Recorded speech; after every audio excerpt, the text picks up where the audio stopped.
സഹോദരരെ, വിശുദ്ധ പൗലോസ് ശ്ലീഹ ഹെബ്രായർക്കാർക്ക് എഴുതിയ ലേഖനം 8-ാം അധ്യായം 1 മുതൽ 6 വരെയുള്ള തിരുവചനങ്ങൾ. ഇതുവരെ പ്രതിപാദിച്ചതിന്റെ ചുരുക്കം ഇതാണ്. സ്വർഗത്തിൽ മഹിമയുടെ സിംഹാസനത്തിന്റെ വലത്തുഭാഗത്തിരിക്കുന്ന ഒരു പ്രധാന പുരോഹിതൻ നമുക്കുണ്ട്.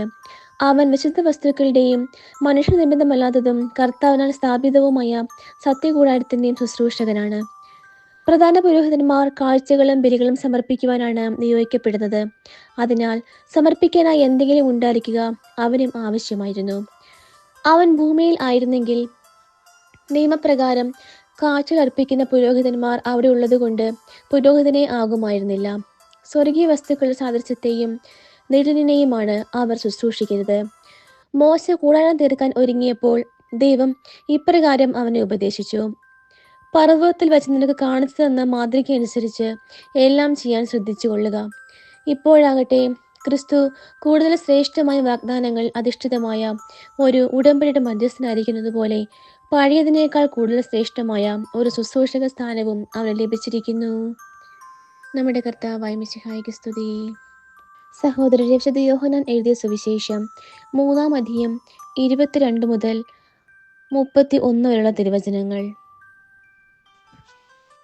ഇതിനുശേഷം യേശുവും ശിഷ്യന്മാരും യൂദയ ദേശത്തേക്ക് പോയി. അവിടെ അവൻ അവരോടൊത്ത് താമസിച്ച് സ്നാനം നൽകി. സാലിമിനടുത്തുള്ള ഏനോനിൽ വെള്ളം ധാരാളം ഉണ്ടായിരുന്നതിനാൽ അവിടെ യോഹന്നാനും സ്നാനം നൽകിയിരുന്നു. ആളുകൾ അവന്റെ അടുത്ത് വന്ന് സ്നാനം സ്വീകരിച്ചിരുന്നു. യോഹന്നാൻ ഇനിയും കാരാഗൃഹത്തിൽ അടയ്ക്കപ്പെട്ടിരുന്നില്ല. അവന്റെ ശിഷ്യന്മാരും ഒരു യഹൂദനും തമ്മിൽ ശുദ്ധീകരണത്തെപ്പറ്റി തർക്കമുണ്ടായി. അവർ യോഹന്നാനെ സമീപിച്ച് പറഞ്ഞു: ഗുരു, ജോർദാന്റെ അക്കരെ നിന്നോട് കൂടി ഉണ്ടായിരുന്നവൻ നീ ആരെപ്പറ്റി സാക്ഷ്യപ്പെടുത്തിയോ അവൻ ഇതാ ഇവിടെ സ്നാനം നൽകുന്നു. എല്ലാവരും അവന്റെ അടുത്തേക്ക് പോവുകയാണ്. യോഹന്നാൻ പ്രതിവചിച്ചു: സ്വർഗ്ഗത്തിൽ നിന്ന് നൽകപ്പെടുന്നില്ലെങ്കിൽ ആർക്കും ഒന്നും സ്വീകരിക്കാൻ സാധിക്കുകയില്ല. ഞാൻ ക്രിസ്തുവല്ല, പ്രത്യുത അവന് മുമ്പേ അയക്കപ്പെട്ടവനാണ് എന്ന് ഞാൻ പറഞ്ഞതിന് നിങ്ങൾ തന്നെ സാക്ഷികളാണ്.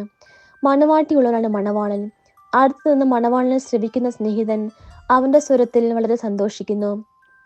അതുപോലെ എൻ്റെ ഈ സന്തോഷം ഇപ്പോൾ പൂർണ്ണമായിരിക്കുന്നു.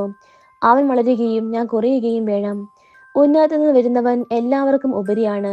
ഭൂമിയിൽ നിന്നുള്ളവൻ ഭൂമിയുടേതാണ്. അവൻ ഭൗമിക കാര്യങ്ങൾ സംസാരിക്കുകയും ചെയ്യുന്നു. സ്വർഗ്ഗത്തു നിന്ന് വരുന്നവൻ എല്ലാവർക്കും ഉപരിയാണ്.